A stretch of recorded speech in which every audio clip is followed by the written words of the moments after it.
Olá, oitavo ano, tudo bem? Como é que vocês estão, gente? Como é que tá a família de vocês? Eu espero que todo mundo esteja bem, esteja se cuidando, tomando os cuidados necessários. E eu espero também que logo a gente volte para a sala de aula para conseguir ter nossas aulas juntos.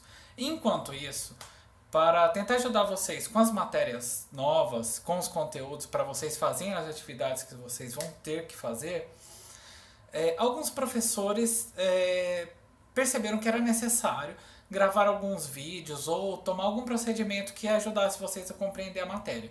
No caso, a matéria de história que a gente está entrando agora, ela envolve um conteúdo novo, que é um pouco complicado de entender se não tiver alguém falando sobre.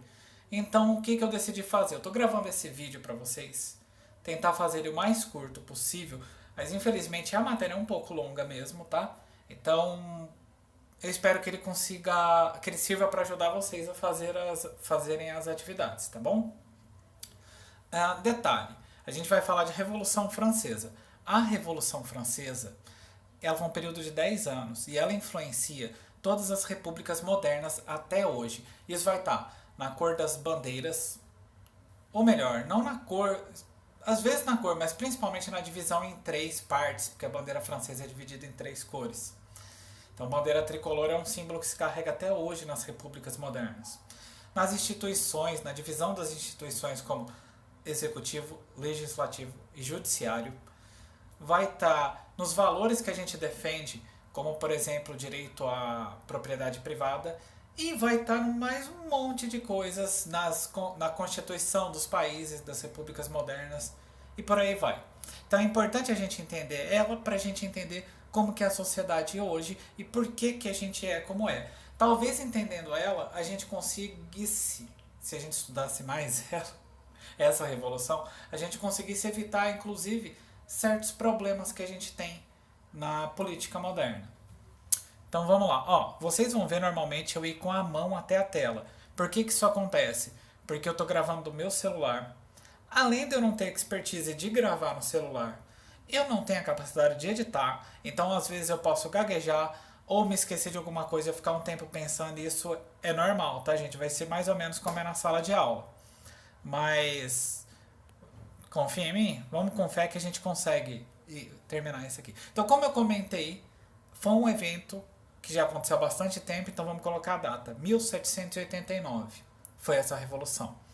E até hoje ela tem influência, tanto que um dos maiores eventos da Revolução, que é a queda da Bastilha, é comemorado na França até hoje. Tá aí uma foto da comemoração para vocês verem. Esse vídeo vai ser dividido ideologicamente em três partes. Então a primeira parte do vídeo a gente vai falar o que era a França antes, o que levou à Revolução e como que essa Revolução começa. A segunda parte vai tratar dos principais acontecimentos da Revolução. E a terceira, das três fases da Revolução. Então vamos começar com a primeira parte. De vez em quando eu vou mexer a minha carinha no vídeo para vocês poderem ler uma parte ou outra, tá? Porque se não ficar claro o que eu estou falando, vocês leem no texto. Então vamos lá. Final do século... Muitas vezes eu mesmo vou estar lendo, tá, gente? Para poder complementar logo em seguida. Então vamos lá. Final do século XVIII. Como é que era a França? A França era um país muito desigual. Ela era o mais populoso da Europa. Eram 28 milhões de habitantes. Só que o poder na França e o dinheiro estava concentrado na mão de poucos, enquanto muitos não tinham dinheiro e eram esses muitos que pagavam todos os impostos para esses poucos aqui conseguirem ter muito mais recursos. Como isso?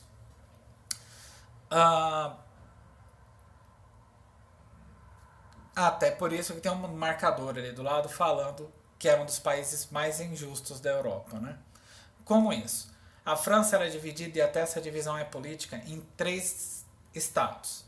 Primeiro estado, o clero, ou seja, todo o poder religioso católico. Segundo estado, a nobreza, ou seja, a família real, a monarquia e todo mundo que estava ligado à família real. E o terceiro estado, que era a burguesia, tanto a alta quanto a média quanto a baixa, mais os trabalhadores urbanos e mais os camponeses. Esse último grupo, olhem a tabela ali do lado. Agora olhem essa tabela que está do lado da minha cara. Deixa eu chegar com a carinha perto. Ó. Vamos lá. Primeiro estado, 280 mil, ou seja, 1% da população. Segundo estado, 840 mil, do percentual pequeno da população ainda. O resto, os 80% da população, 26 milhões, 880 mil, eram todo o restante da população, que era o terceiro estado, e eram eles que sustentavam os outros dois estados, que eram centenas de vezes mais ricos do que os demais. Agora, como é que estava a sociedade? Essa França do antigo regime. Ah, tá marcado o antigo regime, gente. É para demarcar que era o período do regime absolutista, com um monarca, um rei, que tinha o poder absoluto nas mãos. Então vamos lá. A maioria da população nesse período trabalhava no campo. Eles viviam do trabalho de plantações, do trabalho no campo. Durante toda a década que antecedeu a Revolução Francesa, a França passou por uma série de inundações e secas. Isso prejudicou toda a lavoura. Então, constantemente faltava alimento. Com a falta de alimento, quando falta um produto, o que acontece com esse produto no mercado? Faltou dele, quem tem dele para vender, vende mais caro. Então, começou a ter inflação. Com essa inflação, o mais pobre não conseguia comprar o alimento para comer. Então, você começou a ter várias crises de fome durante um longo período, que causou insatisfação dos mais pobres com o regime, com a monarquia, que não dava um resultado, uma solução para esse problema. Ao mesmo tempo, a monarquia não sabia administrar direito as finanças do Estado. Gastava com gastos desnecessários e, para suprir esses gastos, o que a monarquia fazia? Aumentava os impostos e cobrava das outras classes, como a gente comentou ali atrás. Isso insatisfez também a burguesia. Por quê? Porque a burguesia, ela vendia as mercadorias dela para a população. Se ela tinha que pagar mais impostos, ela tinha que subir o preço. Subindo o preço das coisas, ela não conseguia vender para a mesma quantidade de gente, porque as pessoas não tinham mais dinheiro para comprar. Então, vocês entenderam? Aconteceu uma reação em cadeia que só foi piorando a situação. Um termo importante da Revolução Francesa é o sans-culotte. Sans-culotte era como era chamado as classes mais baixas, essas mais pobres. E por quê? Culotte é um tipo de calça que normalmente os nobres usavam na França, que era uma calça curta que ia até o joelho. Sans-culotte era sem culotte. Então, os sans-culottes era como eram identificadas as pessoas mais pobres. Esse grupo chegou a ganhar muita força durante a Revolução. Eles que fizeram grande parte dos movimentos dos conflitos. Então, o termo ele acabou evoluindo para identificar alguém que não tinha uma calça para alguém que era pobre e pertencia a um grupo. Isso é muito comum acontecer na história. Porém, às vezes numa prova, às vezes num vestibular da vida, eles vão citar esse termo. Então é importante você saber quem eram os sans-culottes. Gente, espera aí que meu celular decidiu morrer por um segundo. Voltou. Vamos lá. Convocação dos Estados Gerais. Aqui é quando o negócio começa a arder de verdade. Então prestem atenção nessa parte. O que acontece? Devido às crises que a gente colocou no contexto que leva à Revolução, o rei da França na época, o Luís XVI, teve uma ideia. Ele falou assim, bom, vou convocar os deputados que representam todos os 3 estados para a gente fazer uma grande assembleia e tentar encontrar soluções para a crise. Na verdade, a solução na cabeça do rei era provavelmente aumentar impostos. E ele sabia que clero e nobreza andavam lado a lado. Os votos nessa assembleia era um por estado. Então, o clero, que era o primeiro estado, votava, a nobreza, o segundo estado, votava, e o terceiro estado, que era todo o restante, os 26 milhões da população, tinha direito a um voto só. Se esses 2 primeiros aqui votavam juntos, eles meio que anulavam a força do terceiro estado. Então a minoria conseguia minar a força da maioria. Esse tipo de assembleia não era convocado há 175 anos. Ou seja, todo mundo que estava nessa assembleia nunca tinha participado dela. Para vocês verem a situação. Era uma situação muito inovadora que estava acontecendo naquele momento. que aconteceu? Apesar do rei Luís achar que tudo ia rodar do jeito que ele queria, o terceiro estado, que já estava por aqui, decidiu tomar uma atitude diferente. Ele já chegou com uma conversa, os deputados, né, já chegaram com uma conversa de mudança. E eles começaram a fazer uma campanha para tentar mudar as coisas. Eles queriam que, em vez do voto por estado, passasse a haver um voto por cabeça. Ou seja, cada um dos membros, dos deputados, teria um voto e o voto de cada um seria contado. Como o terceiro estado era a maioria, esperava-se que assim eles conseguissem impor os desejos dele de uma forma, as demandas deles de uma maneira muito mais honesta. Além disso, eles pediam que aumentasse o número de deputados ou de cadeiras, né, do terceiro estado, porque esses também eram colocados em menor quantidade. E eles estavam tentando aprovar uma constituição também, né? O que aconteceu? Como é que o rei da França reagiu a isso?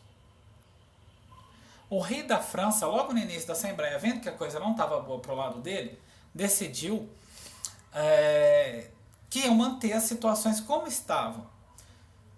E ele tentou fechar o salão da Assembleia e tirar os membros do terceiro estado da Assembleia. O que deu essa tentativa de tirar? Na verdade, a tentativa não, tirar de dentro do salão onde estava tendo a Assembleia, ele conseguiu. Porém, a primeira resposta foi de um dos deputados. E essa chamada desse membro, desse deputado do terceiro estado, conseguiu movimentar todo o restante. Que ele falou que eles estavam reunidos pela vontade do povo e que só sairiam lá à base de tiro. Ou, lendo a frase exatamente como ele falou, estamos aqui pela vontade do povo e só sairemos à força das baionetas. Baioneta, que é uma arma, que para quem não sabe é uma arma que dá um tiro, depois você tem que parar e recarregar. Porém, na ponta dela tem uma faca, porque se você não matar o inimigo com um tiro, você volta e perfura a pessoa com a faca. Porém, era uma arma muito comum nessa época na França.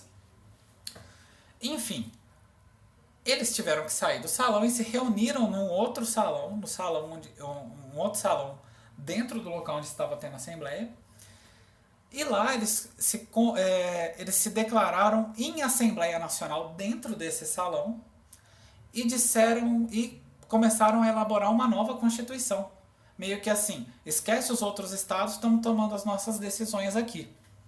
Esse movimento, agora a gente vai ver o que foi a queda da Bastilha, tá, gente? Tem um desenho da queda da Bastilha, deixa eu me pôr aqui pro canto para vocês verem. A Bastilha era uma prisão que existia na França, que era o principal símbolo do poder do rei, da monarquia absolutista. Porque qual que era o lance? Quem que é preso lá? Bandido?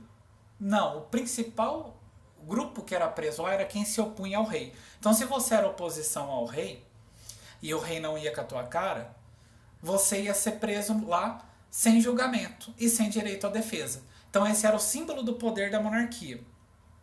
A população das ruas, quando ficou sabendo o que estava acontecendo na Assembleia, começou a correr para as ruas também e a fazer saques para tentar roubar comida, roubar arma e dirigiram até a Bastilha.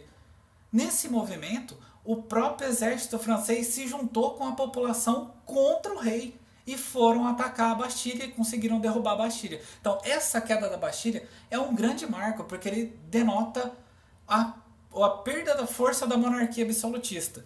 Tá? Por isso que ela é comemorada até hoje. Dentro da Assembleia, enquanto a Assembleia acontecia e essas informações foram migrando de dentro dela para as ruas de Paris e por aí vai, isso migrou para o campo também, para as províncias. Então vocês lembram que a gente falou que a população pagava impostos? Bom, era na França inteira.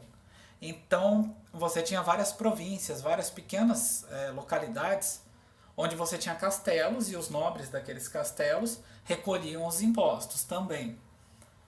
A população, quando soube o que estava acontecendo lá em cima, começou a invadir os castelos e tacar fogo nos papéis que demarcavam as dívidas também. Então a revolta ela se espalhou pelo país inteiro. O que isso acarretou? Dentro da própria Assembleia, isso alguns meses depois, lembrando que a Assembleia começou lá em maio. Então, quando a gente está em agosto de 1789, a Assembleia acabou aprovando algumas mudanças de emergência. ela aprovou a abolição da servidão, do dízimo pago à igreja e dos privilégios do clero e da nobreza. Essa onda de mudança culminou que em 26 de agosto foi aprovada a Declaração dos Direitos do Homem e do Cidadão. O que diz essa declaração? Deixa eu ver se dá para eu ampliar a imagem. Tá. Reconhece o direito a todos à liberdade, à segurança, à propriedade, à igualdade perante a lei e a resistir a qualquer tipo de opressão. Então lembra que eu falei dos valores da propriedade privada? Bom, tá aqui. Então, esse marco é outro marco importante desse movimento da Revolução Francesa. Outra coisa, os bens que pertenciam à igreja foram confiscados. Eu não citei lá em cima, faltou citar, mas a igreja era um dos órgãos mais ricos que existiam na França. Porque ao longo, desde a Idade Média, né, ela foi acumulando recursos que eram doados pelo Estado e pelos fiéis. Então ela era o poder que mais detinha a riqueza. Enquanto tinha muita gente que não tinha terra, que passava fome, quase tudo estava concentrado nesse momento no poder dessa igreja na França. O que aconteceu? O clero e muitos nobres, né, os mais ricos, fugiram da França. Mas nessa fuga, como tudo estava sendo confiscado, eles levaram com eles as joias e todas as riquezas que eles tinham. E o plano era eles juntarem forças fora da França e depois retornar para atacar a França e derrubar os revolucionários. Isso a gente vai ver o resultado lá na frente. Olha, acabei pulando. Esse era o meio, a segunda parte. Agora a gente já vai entrar na fase que conta as 3 partes, ou seja, a última parte do vídeo, que são as 3 fases e como elas se desenrolaram, as 3 fases da Revolução. Então a Revolução começou em 1789. Em 1791 se colocou no papel, ou seja, aquela Constituição que eles começaram a escrever finalmente foi aprovada. E aí ela foi incorporada, alguns detalhes dela foram incorporados na Constituição. Quais foram? A perda do privilégio do clero e da nobreza. O poder do rei foi limitado. Então, esse ponto é um marco porque ela passa a ser uma monarquia, deixa de ser uma monarquia absolutista e se torna uma monarquia constitucional. O rei, para tomada de decisão, na verdade as decisões dele ficavam limitadas à Câmara dos Deputados, ao Senado. Ele tinha que obedecer às outras instâncias. Agora, assim, o movimento revolucionário foi levado às ruas não só pelos mais pobres, mas a burguesia também estava envolvida e talvez ela tivesse a maior força nesse primeiro momento. Então, ao ter a aprovação da monarquia constitucional, alguns privilégios foram instituídos nessa Constituição que foi aprovada. Quais foram? Um dos principais, o voto censitário. Ou seja, o que é um voto censitário? Você tem um censo, você tem uma regra para você estabelecer quem que pode votar. Então não é um voto universal. Esse voto cortava 85% da população da França, porque era por renda. Então só podia votar quem tinha dinheiro. Também estava cortado de lá mulheres, artesãos, camponeses e operários. Por conta dessa regra do dinheiro, todos esses grupos não teriam as condições financeiras para pertencer à população que votava. No caso específico, só para esclarecer, a mulher não teria porque naquele momento a mulher não acumulava bens, né? Porque quando ela casava, mesmo que ela que trouxesse os recursos, na esmagadora maioria das vezes, todos os bens iam estar no nome do homem. Então a mulher não era considerada alguém votante. Mas mesmo assim, era uma sociedade extremamente machista. Então quem tinha direito ao voto era o homem. Então vamos lá. Foi proibido também os sindicatos e as greves. Então, você se opor porque você tinha um problema no trabalho, não era uma condição possível naquele momento. Isso atendia o interesse de quem, gente? Principalmente da burguesia, que agora liderava a revolução. Então lembra que a gente falou dos grupos, entre eles os burgueses, que eram os comerciantes? Bom, principalmente a alta burguesia e a média burguesia, que eram os grupos com maiores condições financeiras. Ao mesmo tempo, lembrando que manteve-se o mesmo rei, tá? O que aconteceu? O rei da França, ele não gostou dessa condição, ele tinha perdido os poderes, então ele se aliou com o rei da Prússia e suas escondidas, e com o rei da Áustria. O que era a Prússia? A Áustria fica do lado da Alemanha, tá, gente? Fica pertinho da Alemanha. Mas a Prússia a gente não tem mais. Então, só para vocês saberem, a Prússia hoje, em boa parte, a maior parte dela é parte da Alemanha. Tá? É que naquela época a Alemanha ainda não existia como é hoje, ela ainda não era um país unificado. Além disso, o rei se aliou com a nobreza. Lembra que a gente falou que a nobreza fugiu, que o clero fugiu? Então, eles se alinharam, ele fez acordo com a nobreza e com o clero para tentar montar um exército e invadir a França. Em Assembleia Nacional, os deputados, para enfrentarem essa situação, né, os deputados declararam pátria em perigo, que é um termo para você dizer ferrou de vez. Então, todo mundo pegue as armas e vamos lutar. Então, a população civil pegou em arma, não só o exército, não só os militares. A coisa pegou fogo de tal maneira que o rei da França e a família dele fugiram da França. Só que eles foram denunciados enquanto estavam fora e foram presos e trazidos de volta para a França. Um grande exemplo dessa união entre a população e o exército é a Batalha de Valmy, onde a França conseguiu vencer esses estrangeiros e invasores por conta dessa união. Então tem uma imagem aqui do lado, gente, que é para representar isso daí, tá? Essa batalha. E ela põe fim a esse movimento. Só que sem o rei, a gente tem a segunda fase das 3 fases da Revolução Francesa, que é a Convenção Nacional. Bom, sem rei, agora a gente tem que estabelecer as novas regras. Quais foram? E como foi feito isso? Foi feita uma assembleia, às pressas, para aprovar uma nova Constituição. Vocês lembram que eu falei que tinha falhas na Constituição anterior? Então agora eles tentaram resolver isso, dentro das características da época. Os membros da Convenção foram eleitos por voto universal masculino. Então, veja bem, antes não era voto universal, era voto censitário. Agora a gente tem um voto universal, mas masculino ainda. As mulheres ainda não podiam votar. A primeira atitude da convenção foi transformar a França de uma monarquia para uma república. Então eles mudaram a forma de governo. E em janeiro de 1973, o rei Luís XVI, aquele mesmo que eu falei que fugiu e que foi extraditado, foi preso e trouxeram de volta, ele foi executado em praça pública através de uma guilhotina. Desceram a guilhotina e cortaram a cabeça dele. Por que é importante a gente saber disso? Porque a França, a Revolução da França, um dos grandes símbolos dela é a morte pela guilhotina. E isso vai ganhar muita força a partir desse momento. Porque imagine, um rei executado em praça pública, cortada a cabeça dele, e mais, com a população batendo palmas. Isso não é todo dia que acontece, né? Agora lembra que eu falei que a gente ia ver muitas coisas que lembram as características dos dias atuais? Vamos lá. A gente vai ter alguns grupos que são os grupos políticos. Já que a gente virou uma república, a estrutura vai lembrar muito o Brasil, tá? Então a gente vai ter os políticos de direita, os políticos de esquerda, os políticos de centro e os políticos de extrema direita, de extrema esquerda. E esses termos surgiram na França nesse momento. Por quê? Como que as pessoas sentavam na Assembleia? Os girondinos, eles sentavam à direita das cadeiras.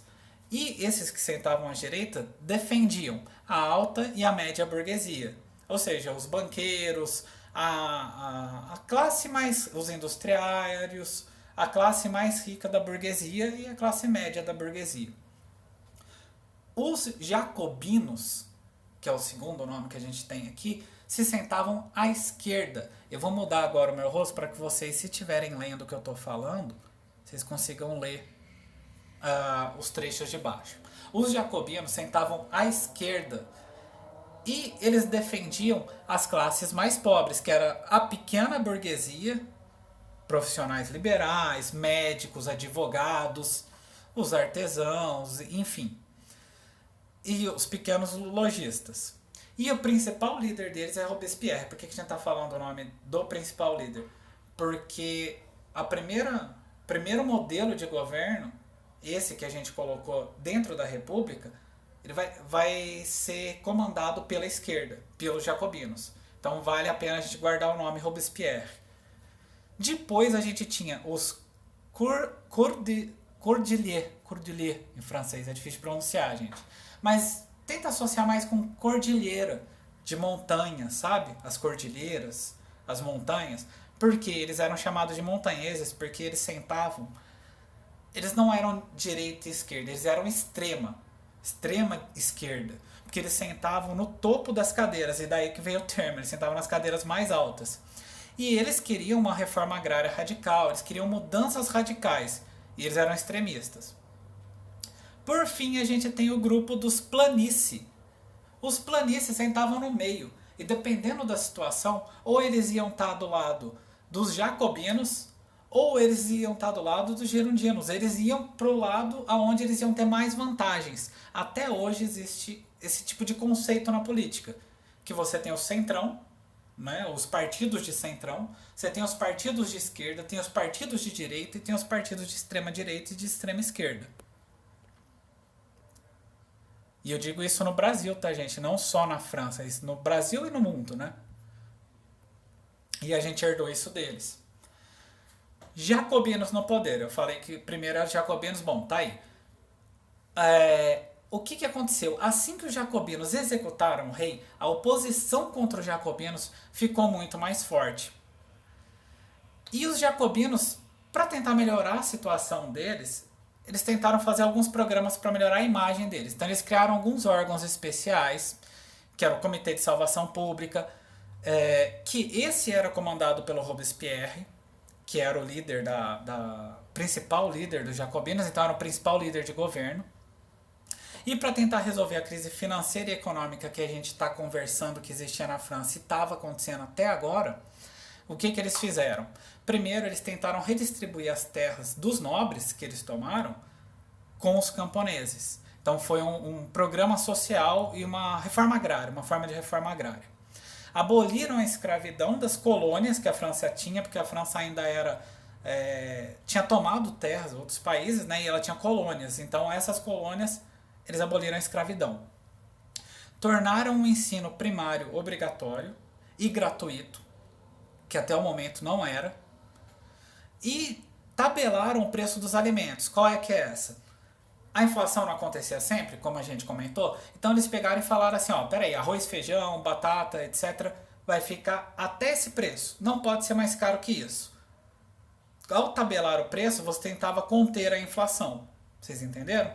Então, isso deixou muito feliz quem? Os mais pobres que iam comprar comida ou aqueles que trabalhavam na lavoura. Mas o comerciante que vendia, ou seja, o burguês, não gostou disso. E quem que representava os burgueses?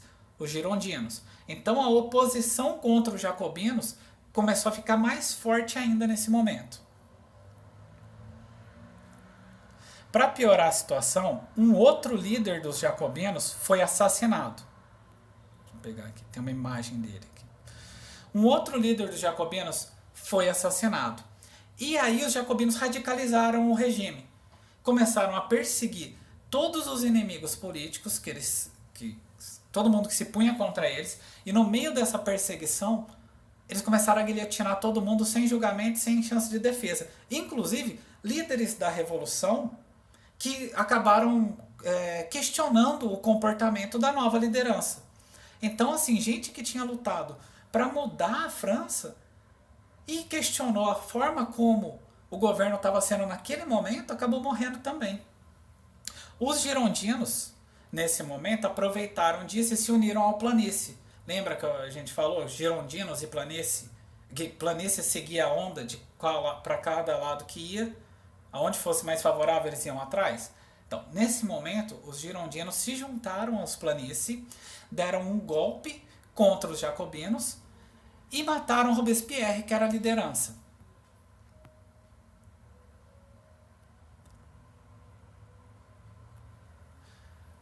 Com esse golpe que eles deram, eles conseguiram assumir o poder na França e instauraram um novo regime. Podem zoar, sintam-se à vontade. Esse regime atendia mais o interesse da alta burguesia, tá, gente? Que era da onde eram compostos os girondinos. Então eles fizeram uma nova constituição. Isso já foi em 1795. Essa constituição, ela mantinha a república, mas ela restabelecia o voto censitário, lembra? Lembra que a gente viu que o voto censitário ia atender ao interesse de quem tinha mais dinheiro? Bom, beleza. Como quem estava no poder agora eram aqueles que tinham mais dinheiro, eles voltaram com o voto censitário. E mudaram a forma de governo para um diretório. Como é que era esse diretório? Eles elegiam 5 deputados, e esses 5 deputados é que governavam ao mesmo tempo, tomavam as decisões eram tomadas por esses 5 deputados. O diretório teve resistência tanto dos jacobinos, que eram a oposição deles, quanto dos monarquistas, que era um grupo que ainda sobrevivia da época do rei Luís. E o que os monarquistas queriam fazer? Os monarquistas, para começo de conversa, recebiam dinheiro da Inglaterra, então eles recebiam armas e dinheiro da Inglaterra, onde estava estabelecido um apoio para tentar restabelecer a monarquia na França, o rei na França, e tentavam colocar no poder um conde que era irmão do rei Luís, que tinha sido morto pela guilhotina. E para tentar se manter relevantes, eles constantemente tentavam lideravam revoltas contra o regime girondino. Já os jacobinos tomaram uma atitude diferente, muito parecido com o que a esquerda faz hoje. Eles trabalhavam através de jornais e de clubes, tentando propagar as ideias deles e nos jornais mostrando os esquemas de corrupção que correu solto durante o governo girondino. Então, volta e meia eles traziam para os jornais notícias sobre os problemas que o governo girondino tinha. Qual que é o resultado disso? O governo girondino endureceu o regime e aí ele pegou e fechou todos esses jornais de oposição, todos os jornais que se colocavam contra eles, ameaçou expulsar do país todos os adversários. Só que isso não resolveu o problema. Por quê? O regime girondino já estava desmoralizado por conta dos escândalos de corrupção.